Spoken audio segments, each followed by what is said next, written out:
The Overstuffed Crown. Once upon a time, in the kingdom of Willow Glen, there lived a very peculiar princess, Petunia Pig.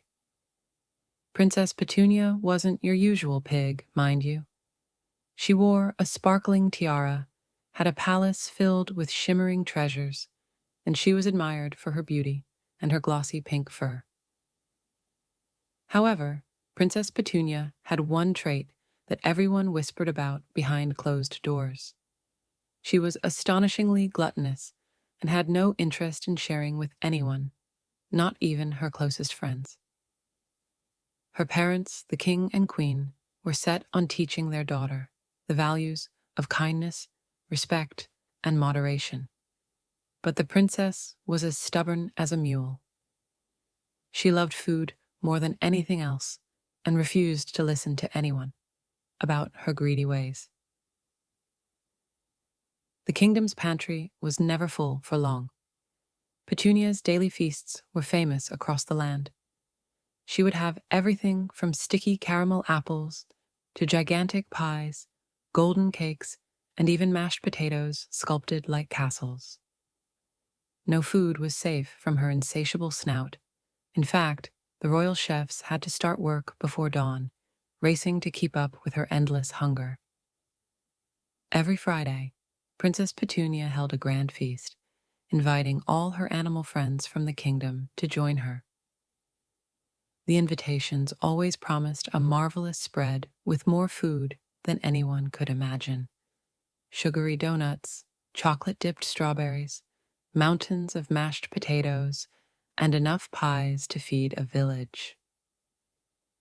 She would pile her plate sky-high with every food she could reach. Yet each time her friends arrived, hoping for a bite of something delicious, Princess Poppy would eat nearly everything herself. The king and queen often warned her, reminding her that being a princess meant caring for her kingdom and being a good example to others, and that it was important to share and not be greedy. Her favorite event of the year was the Grand Harvest Festival, where Princess Petunia's best crops and treats were brought to the palace. The townsfolk had worked hard all year, and their best was on display. This year's festival was said to be the most bountiful one yet, and Petunia could hardly wait. Her mouth watered as she imagined mountains of fruits, vegetables, and baked goods. All the animals gathered around the grand table, which was overflowing with treats. At first, the townsfolk watched in shock. They had hoped to taste a little of their own hard work, but Princess Petunia hardly noticed them. Princess Petunia's friends, Benny Bunny, Clara Cow, Harry Hedgehog, and the townspeople stood politely, waiting for her to start. But as soon as the princess sat down, she didn't hesitate. She dug in immediately, chomping through cupcakes, inhaling sandwiches, and guzzling down grape juice, all without pausing to look up. Benny Bunny timidly reached out for a slice of pie, but Poppy's eyes narrowed as she pulled the plate closer. "Oh, Benny, I was planning on eating that one myself," she said with a sly smile, quickly finishing it off. Clara Cow, feeling a bit braver, asked, "Poppy, may I try just a small nibble of that cake?"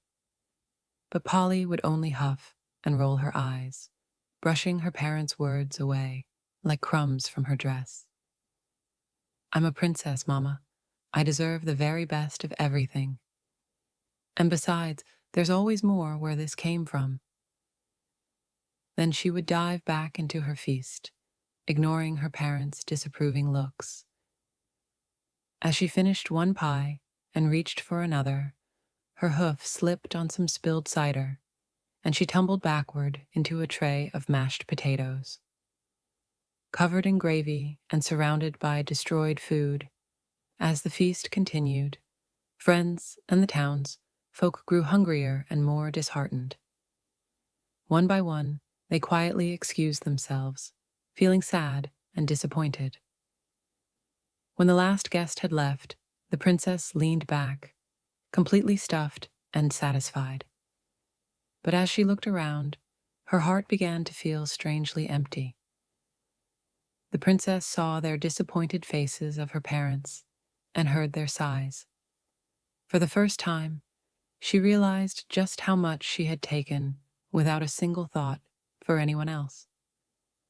"Princess Petunia," said the head chef gently, "we worked hard for this feast, not just for you, but for all the kingdom to enjoy." Petunia's cheeks turned pink as a blush spread under her muddy fur. She looked around at the empty table, and shame filled her heart. She took a deep breath and said, "I'm so sorry. I let my greed get the best of me, and I ruined the festival for all of you." Determined to make things right, Petunia announced, "From now on, I'll do something to show I've learned my lesson. Tomorrow, I will help replant crops and even help in the kitchens to prepare a new feast, one that everyone can enjoy." And so, the very next day, Princess Petunia worked from sunrise to sunset alongside the farmers, bakers, and cooks. She chopped vegetables, planted seeds, and learned just how much effort went into every treat she'd taken for granted. The townsfolk watched her, surprised by her determination. When the feast was finally ready, Princess Petunia waited patiently as each villager filled their plates. Only when everyone had enough did she allow herself a modest slice of pie. The people of Willow Glen cheered for her, and from that day on, Princess Petunia was known not just for her appetite, but for her generosity and kindness. She became a beloved princess, one who knew the value of hard work and the sweetness of sharing it. And so, Princess Petunia learned her lesson, and the kingdom's harvests were shared happily ever after.